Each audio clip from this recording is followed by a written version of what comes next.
di ko ñaanal yàlla jàmm ak succès. Monsieur le ministre, très vite parce que bëriwuñu temps ma bëgg dooree ci doléance yi yoonu Fongolimbi. Monsieur le ministre, je pense que cette région-là xam nga ko bu baax a baax et pour man drapeau là encore une fois pour l'émergence. Am na loo xam ni dans la conscience collective des Sénégalais, même quelqu'un qui ne connaît pas cette région-là su bëggee wax fenn fi dafa sori day ne Fongolimbi. Donc dimbali leen waa Fongolimbi ñu mën a am 1,5 kilomètre simplement de route ñu mën a am jàmm par rapport à la santé des enfants.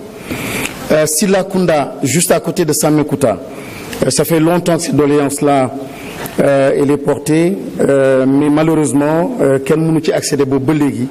À Baytilaay aussi qui demande un pont, c'est juste à 3 kilomètres de Silakunda. Et j'aurais suggéré aussi dans la foulée, monsieur le ministre, que moi peut-être un programme d'urgence pour ces petits ponts qui ne demandent pas beaucoup d'argent, beaucoup de moyens, et le Sénégal n'est pas si vaste que ça et il n'y a pas de si grandes difficultés pour vraiment en moins d'1 an qu'on puisse mettre à l'aise donc ces différentes localités.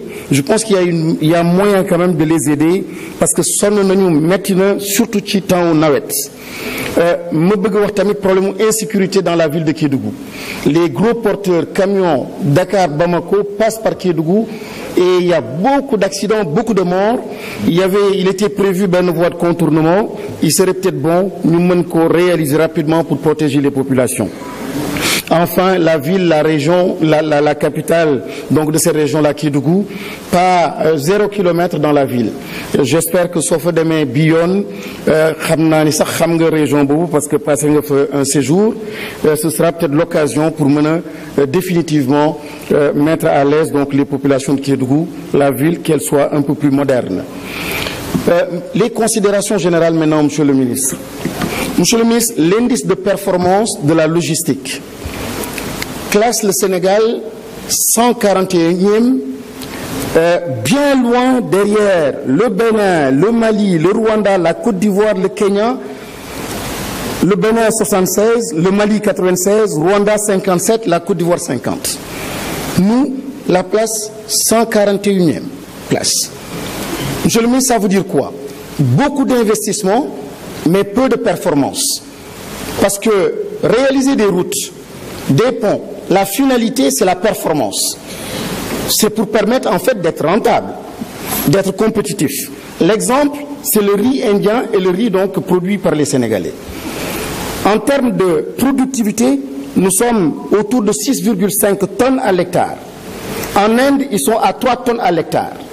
Mais quand on fait 4500 km pour venir nous retrouver ici à Dakar, finalement, le riz de l'autre côté coûte beaucoup moins cher. Tout simplement parce que nous avons perdu en compétitivité, en productivité, en efficacité, en performance. Et pour simplement quelques raisons. Un, les moyens de transport. C'est le lieu peut-être aujourd'hui de vous demander de mettre un accent particulier sur les chemins de fer.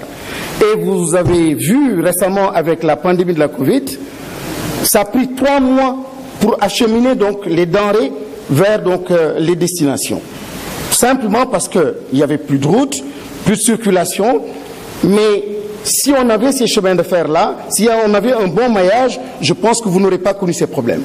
Et de plus en plus, nous devons apprendre donc de cette crise-là, mais de plus en plus aussi des problèmes d'insécurité et d'autres pandémies, mais je pense qu'il faut anticiper et aller dans le sens donc de renforcer la performance. L'autre frein, et pourquoi nous sommes classés donc dernier, c'est aussi le nombre de contrôles. Sur l'axe Abidjan-Dakar, nous en avons environ 40. Mais sur l'axe Dakar-Bamako, nous sommes à 100. La douane, les eaux et forêts, la gendarmerie, je pense que tout cela mérite donc d'être revu. L'autre question par rapport aux considérations générales, c'est la transition énergétique.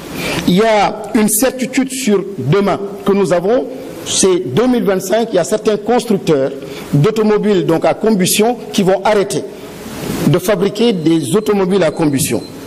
Je voulais vous suggérer simplement de mettre l'accent sur les bornes électriques parce que ce sera incontournable.